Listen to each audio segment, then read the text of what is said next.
ఉచిత బస్సుల సౌకర్యంపై తెలంగాణ మహిళా మనుల పట్ల అసభ్యకరంగా మాట్లాడిన నేపథ్యంలో నర్సాపూర్ నియోజకవర్గ కాంగ్రెస్ పార్టీ ఆధ్వర్యంలో BRS party working president KTR దిష్టిబొమ్మను దగ్ధం చేశారు. పీసీసీ ప్రధాన కార్యదర్శి నర్సాపూర్ నియోజకవర్గ ఇన్ఛార్జి ఆవుల రాజిరెడ్డి ఫ్రీ బస్సులపై కాంగ్రెస్ ప్రభుత్వం చేపడుతున్న అభివృద్ధి కార్యక్రమాలను మరియు 6 గ్యారెంటీల పథకాలను చూసి ఓర్వలేక బీఆర్ఎస్ పార్టీ మహిళలపై అనుచిత వ్యాఖ్యలు చేస్తున్నారని మండిపడ్డారు. ఈ కార్యక్రమంలో జిల్లా అధ్యక్షులు ఆంజనేయులు గౌడ్, సుహాసిని రెడ్డి, కాంగ్రెస్ పార్టీ నాయకులు, కార్యకర్తలు తదితరులు పాల్గొన్నారు.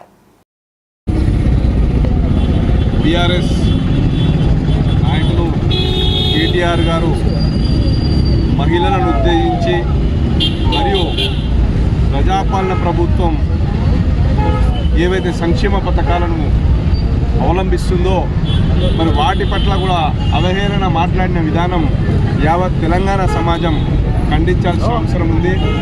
ఎందుకంటే ఇంకా అధికారానికి దూరమైనప్పటికీ అహంకారపూరిత మాటలు కానీ వాళ్ళు దోచుకున్న సొమ్ము వాళ్ళతో ఎంత మరి ఏ విధంగా మాట్లాడిస్తుందో ఈరోజు తెలంగాణ సమాజం గమనించాలి.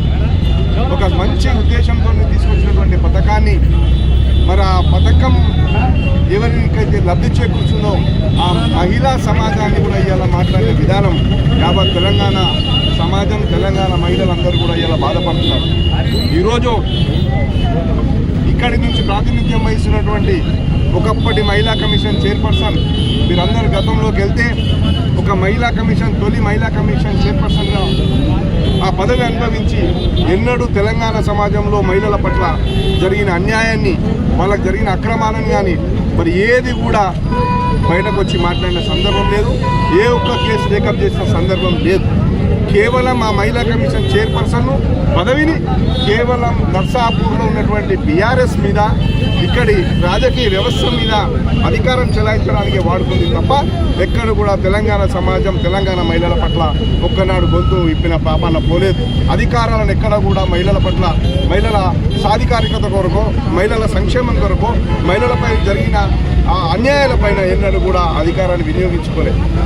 ఆ రోజు తెలంగాణ అసెంబ్లీ సాక్షిగా మరి రేవంత్ అన్న మాట్లాడినాడు, అది చరిత్ర గురించి మాట్లాడిన తప్పితే ఆయన ఎక్కడ కూడా మహిళల గురించి ఎక్కడ అసభ్యంగా మాట్లాడలేదు, వాళ్ళ గురించి అసభ్యంగా మాట్లాడలేదు. కేవలం వాళ్ళు పదవులను ఎట్లా అనుభవించిర్రు, ఎట్లా పార్టీలను పుట్టిముంచిర్రు, ఎట్లా అవసరాలకు మరి రాజకీయ పార్టీలను వాడుకొని ఎట్లా పైకొచ్చిర్రు, ఎట్లా పుట్టిముంచిర్రు అనే విషయాన్ని వాస్తవాలని చెప్పింది. కానీ ఒక మహిళ పట్ల ఎక్కడ కూడా అసభ్యంగా మాట్లాడలేదు. కానీ ఈరోజు మరి కేటీఆర్ గారు మాట్లాడిన విధానం చూస్తే మరి డిస్కో డాన్సులు, క్యాబరే డాన్సులు అనే విషయాన్ని మాట్లాడిండు. అది ఎంత మరి ఎట్లాంటి పదజాలం మహిళల పట్ల వాడినో మీరు తెలంగాణ సమాజం ఆలోచించాల్సిన అవసరం ఉంది. కాబట్టి ఒక్కటే చెప్తున్నా, ఈరోజు తెలంగాణ మహిళలందరూ కూడా ఏకమైరు. మీ అహంకారపూరితమైన మాటలకు మరి మీరు అధికారంలోనే ఉన్నామనే భావన నుంచి బయటకు తీసుకొచ్చే కార్యక్రమం మహిళలందరూ చేపడతారు. మేము తెలంగాణ మహిళలందరూ కూడా ఈరోజు గొంతు ఇప్పి అడుగుతున్నారు. మీరు సమాజంలో మీరు తిరగాలన్నా, తెలంగాణ సమాజంలో రాజకీయ